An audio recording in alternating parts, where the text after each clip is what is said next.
Друзья, всем привет! В этом видео предлагаю вместе со мной подвести предварительный видеоитог применения хитозана на орхидеях. Это первое. Второе. Я отвечу на вопрос, который постоянно задают в комментариях под видео на нашем канале, в группе Архамания ВКонтакте и в различных наших чатах.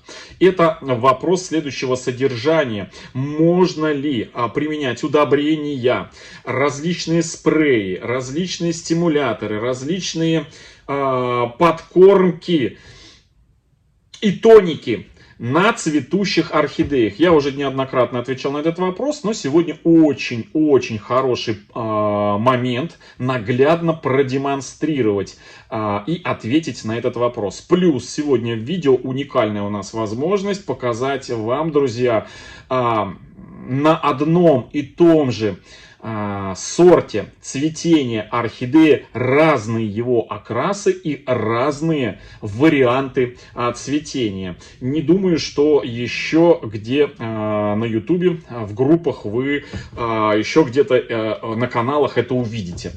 А сегодня вот хорошая возможность мне вам это показать, тем более, что неоднократно возникают вопросы на эту тему. И вот буквально я пару дней назад купил орхидею, где продавец мне предлагал эту орхидею, которую я купил и которую сегодня я покажу, но которую купил еще идет по почте, я не ту купил, он мне предлагал другую. И вот ту другую в золотом окрасе. Я говорю, что это за золотой такой окрас? Ну-ка покажи. Он мне показал эту орхидею, говорит, это вот этот сорт. Я говорю, нет, это не этот сорт, это морковный пирог бабочка. Он говорит, нет, это все называют эту орхидею золотой пират Пикатти. Да, друзья, сегодня речь о пиратах Пикатти, но я вам скажу, что золотого пирата Пикатти пока еще нету. И ту орхидею, которая действительно похожа на пирата Пикатти золотого цвета, это не что иное, как морковный пирог. И он, конечно же, очень-очень по фактуре, структуре именно окраса этой орхидеи очень похож на орхидею стандартную, классическую пират Пикатти, вот которую вы сейчас и видите на ваших экранах. Итак, друзья, полгода назад, в декабре прошлого года, мы вместе с вами пересадили вот эту орхидею и еще несколько орхидей, а именно 4 орхидеи пиратов Пикатти, целую коллекцию, вот в такую вот, друзья, закрытую систему. Это вот кашпо, элегантное такое прозрачное кашпо.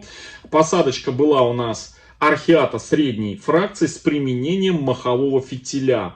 Это такой естественный фитиль для полива методом подлива. Налили сюда на дно водички, и мох нам поднял воду вверх и равномерно распространил потом ее по объему этого горшка. И вот, друзья, через пару недель после того, как мы пересадили уже отцветшие орхидеи из магазинной посадки вот в эту вот посадочку, мы стали на этих всех орхидеях 5, а 5-я у нас была орхидея из частной коллекции, которая после покупки мы ее распаковали, оказалось, точнее, потрошили, оказалось, что у нее были погибшие корни, мы ее поставили на наращивание корней в моховое гнездо. Все видео на канале у нас, касающихся корней, есть в разделе плейлистов, в 3 плейлистах, друзья. Один плейлист у нас называется «Это корни орхидей», там все про корни.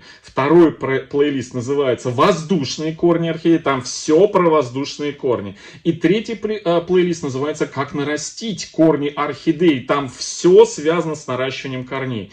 Вот в этих плейлистах, друзья, вы найдете видео, ответы подробные на все любые вопросы, касающихся корней. Болезни, наращивание, лечение, как их обрезать, какие не обрезать. В общем, все там найдете. И вот, значит, эту орхидею с отсутствующими корнями мы посадили в моховое гнездо.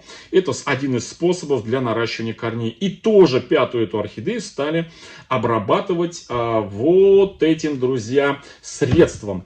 Это спрей для орхидей торговой марки Агрикола. В основе его находится вещество под названием хитозан, который еще был обнаружен по-моему, в 50-х, 60-х годах прошлого века, как хорошее средство применения для сельскохозяйственной промышленности, ну и плюс еще там для медицины и там для человека и так далее и тому подобное. В общем, это средство из хитинового покрова ракообразных, там, моллюсков, еще грибов, которые содержат, да, и, в общем, выделяют из этого хитинового покрова хитозан. Этот хитозан очень хороший, такой иммуноукрепляющий элемент в растениях прежде всего, и он подавляет бактериальную и вирусную вот эту бактериальные организмы и вирусные организмы в растениях. И вот это средство очень хорошо стали применять на растениях, в сельскохозяйственной промышленности. И в том числе, друзья, это докатилось сейчас и до орхидей. И вот в декабре прошлого года мы начали его применять. Но быстрого результата мы не заметили через месяц. И я уже хотел это средство перестать опрыскивать, применять на орхидеях, перестать опрыскивать по листьям эти орхидеи. И каково было мое удивление, что через месяц после пересадки этих орхидей в новую для них посадку я обнаружил пробивающиеся цветоносы. Да, друзья, на всех орхидеях появились цветоносы. В общем, мы продолжили применение этого средства. И это средство по инструкции применяется раз в 14 дней. Ну, в общем, я опрыскивал орхидеи. У нас есть видео, точнее не видео, а плейлист, который называется «Спрей для орхидей». И есть плейлист «Внекорневые подкормки орхидей». И вот там в этих плейлистах есть вся подробная информация применения вот этого средства и опрыскивания.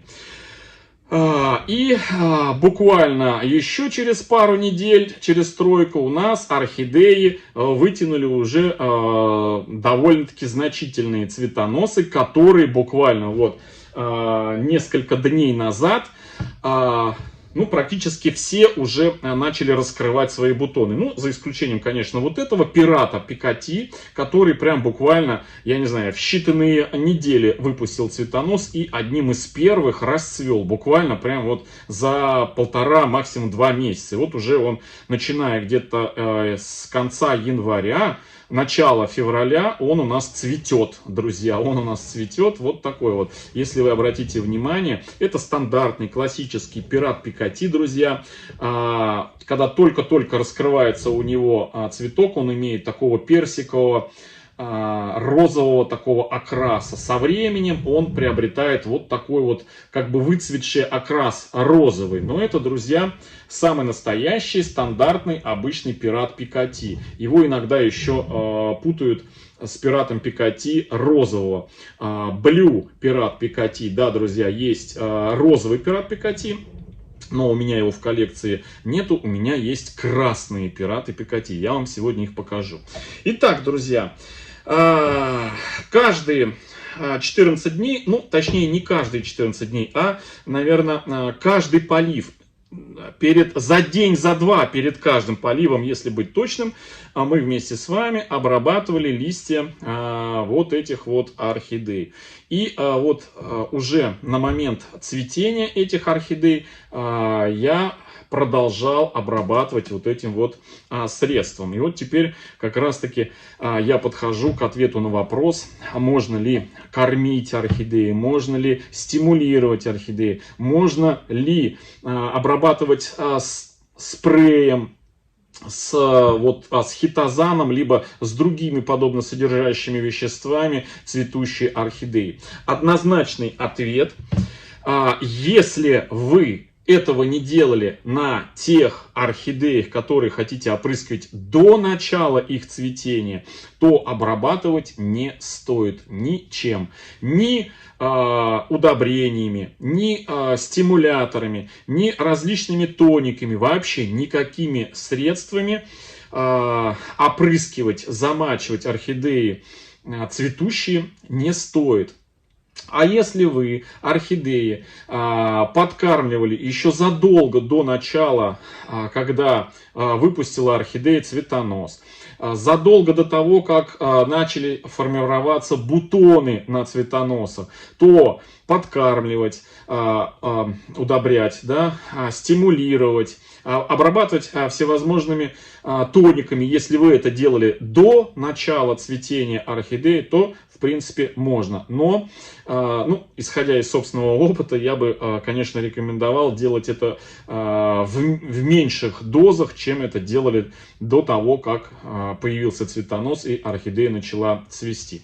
Более того, скажу, что на всех спреях практически для орхидей отсутствует информация о том, можно ли применять тот или иной спрей в момент цветения орхидеи. Все как-то вот, знаете, что вот этот спрей, что нравится орхидеям спрей, что спреи от торговой марки Bonneforte, что спреи от буйских удобрений и любые другие спреи, там практически информации нету. Зато есть способ применения, в котором указывается, что при обработке, при применении того или иного спрея на орхидеях, главное, чтобы раствор не попадал на цветы.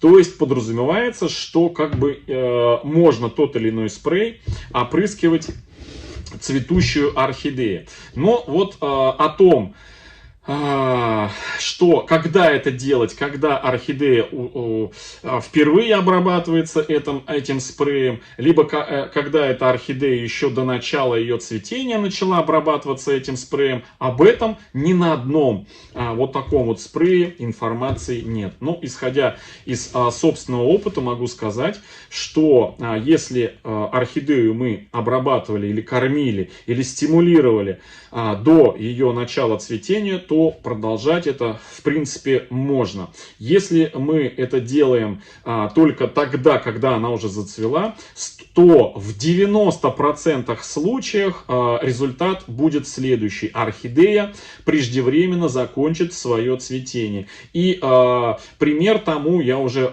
приводил года 3 или 4 назад.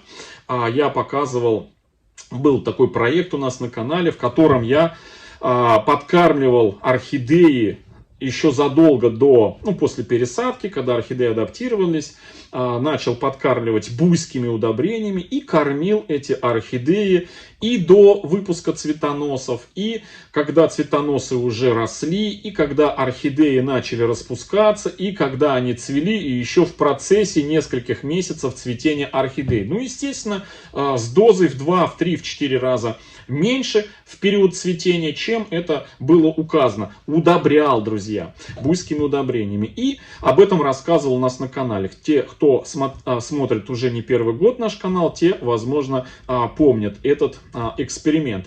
И вот одна из тоже зрительниц, Архаманш, подобный эксперимент повторила на своих орхидеях, но сделала, знаете, как есть такая поговорка, слышала звон, но не поняла, где он или откуда он. Она сразу начала свою одну орхидею подкармливать буйским удобрением, сразу цветущую, не делая это до того, пока орхидея начала цвести. Прям сразу цветущая стала подкармливать. И каково было ее разочарование, когда эта орхидея буквально через месяц закончила свое цветение. Она констатировала, что орхидея без удобрения цветет дольше у нее, чем когда его подкармливаешь.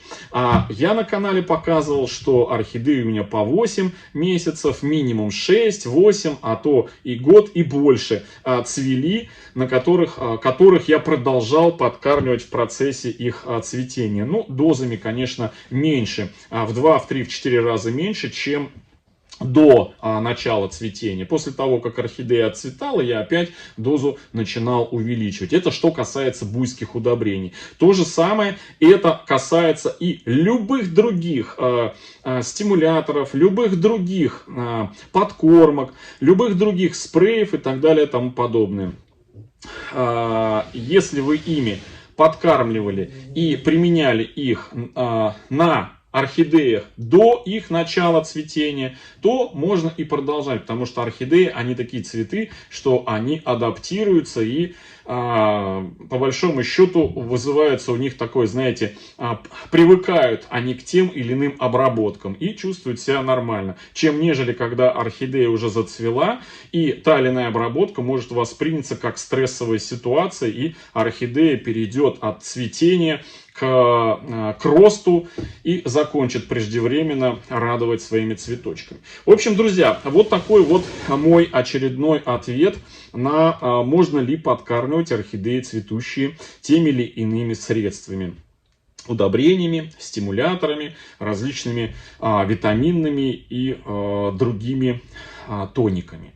Ну а теперь, друзья, давайте посмотрим на варианты цветения пирата Пикати. Про золотого пирата я уже сказал, а вот, друзья, про бабочку я вам покажу. Вот, друзья, два пирата Пикати. Один пират у нас это стандартного цветения, вот он.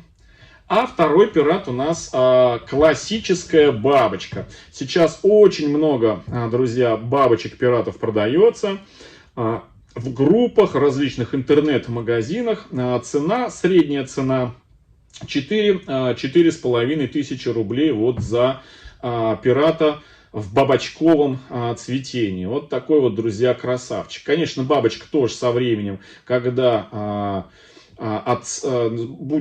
когда после раскрытия пройдет от нескольких недель до пару-тройку месяцев, он тоже начнет становиться вот такой вот розовенькой. Но я заметил то, что бабочки, пираты стандартного окраса, они дольше сохраняют свой вот этот вот сочный, пестрый окрас, чем, например, классической формы цветения пират Пикати, друзья.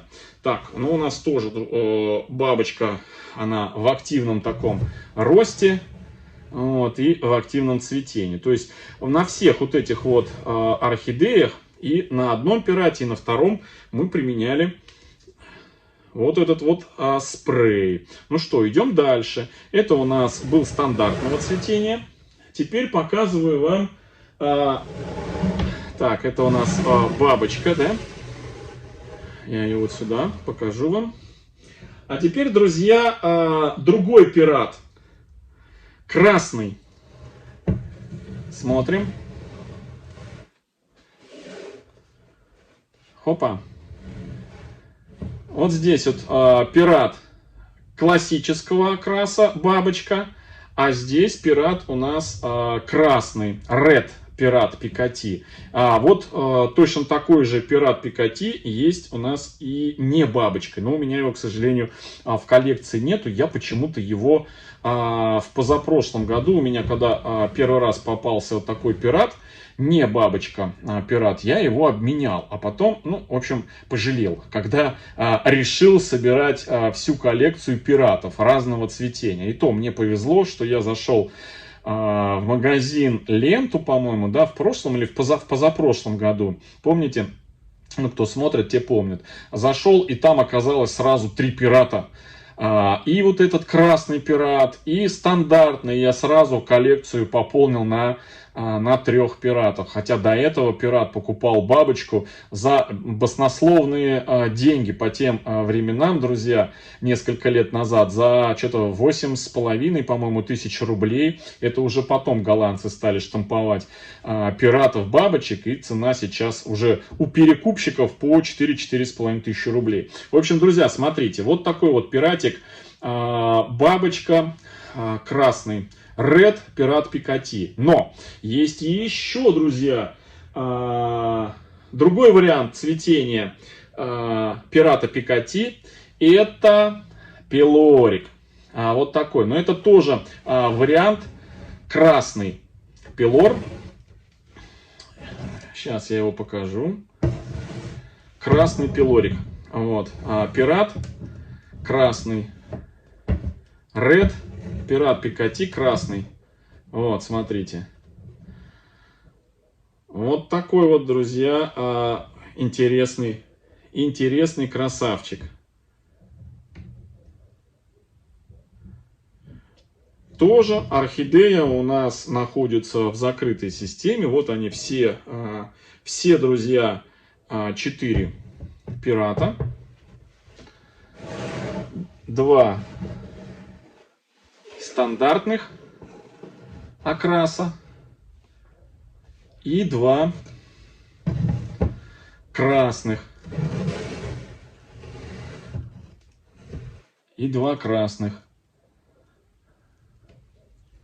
Вот такие вот, друзья, красавчики.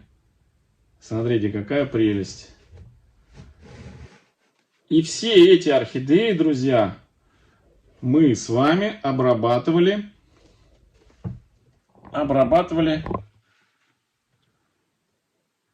спреем Агрикола с содержанием хитозана.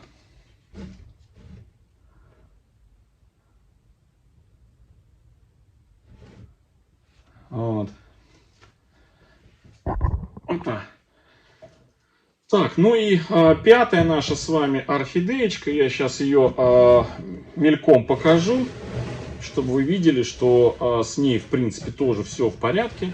Слушайте, ну вот два пирата в разном окрасе, 2 бабочки, просто великолепно смотрятся, да? Просто великолепно.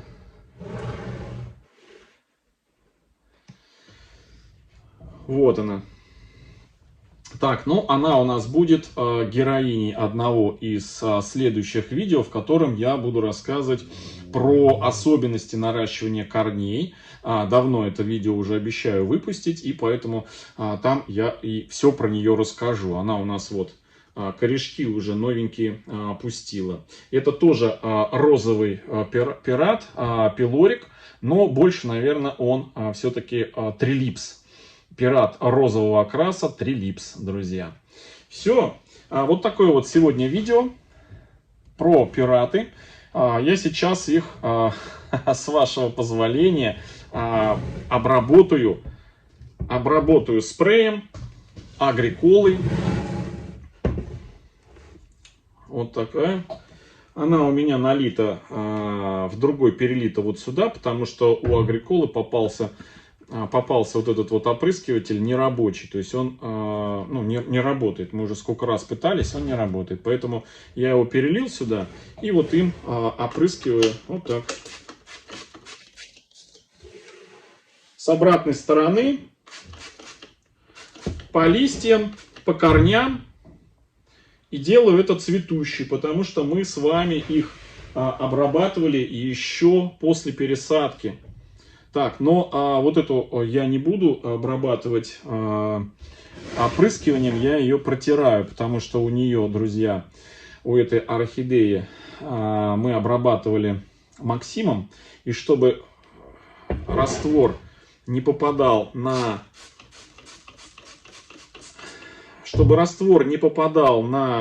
Максим и не стекал туда в корни, я просто протираю листья с обратной стороны. Почему с обратной? Потому что с нижней части листьев наибольшее количество устиц, чем сверху. Поэтому оптимальнее всего снизу опрыскивать. Так, следующий пилор.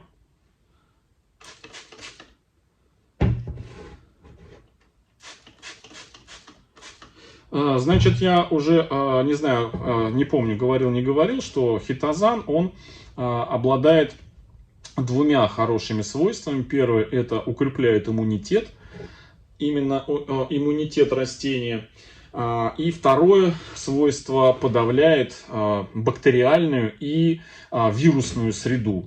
То есть он вот такой вот удивительный. Так, ну и стандартного цветения, такой вот он уже, смотрите, такие сиренево-розовый, да, и персиковый, только что раскрывшийся. Так. Все видео про пират и пикати у нас имеются на канале. У нас, по-моему, даже плейлист отдельно. Орхидея, пират, пикати. Там все от пересадки и со всеми подкормками. И вот заодно будем следить, насколько долго будут цвести эти орхидеи. Ну, а про хитозан скажу, что его преимущество вот этого спрея, это активирует цветение, о чем мы убедились месяц спустя. Увеличивает количество бутонов и интенсивность цветения. Ну, по количеству бутонов пока еще сложно говорить, потому что все цветоносы продолжают наращивать бутоны. Значит, повышает устойчивость растений к стрессам, засуха, понижение температуры воздуха, ну и, скорее всего, пересадка в том числе. Это тоже стресс. Повышает устойчивость к болезням. Ну, пока орхидеи выглядят все здоровыми. И стимулирует рост корневой системы. Насчет, скажем, стимуляции, конечно, рост корней пошел. Но вот я со своей колокольни оценил бы это по пятибалльной системе роста и стимуляции корней. Ну, наверное, наверное, не знаю, на троечку, если честно. На троечку. Но с учетом того, что у нас орхидеи после пересадки сразу пошли в цветение, то, в общем-то, это тоже неплохой результат. Потому что мы применяли не раз средства, которые куда более эффективные в корнеобразованиях и в стимуляции наращивания корней, чем, например, хитозан. Но хитозан хорошо себя показывает именно на цветение. То есть вот он быстро так вылезли цветоносы, и, в общем-то, довольно-таки быстро они наросли и зацвели, буквально за короткий промежуток времени. В общем, друзья, продолжаем следить. Так, я сейчас еще вот эту обработаю, но я ее протру, друзья. Вот. Я ее протру с обратной стороны. В общем, вот такой сегодня итоговое, точнее, предварительный итог применения хитозана и использования хитозана на, в том числе, цветущих орхидеях. Всем, друзья, хорошего настроения, всем добра, здоровья и до встречи в следующем видео. Всем пока-пока. Ой, ну красотки, да? Вот эти. Прям... Ой.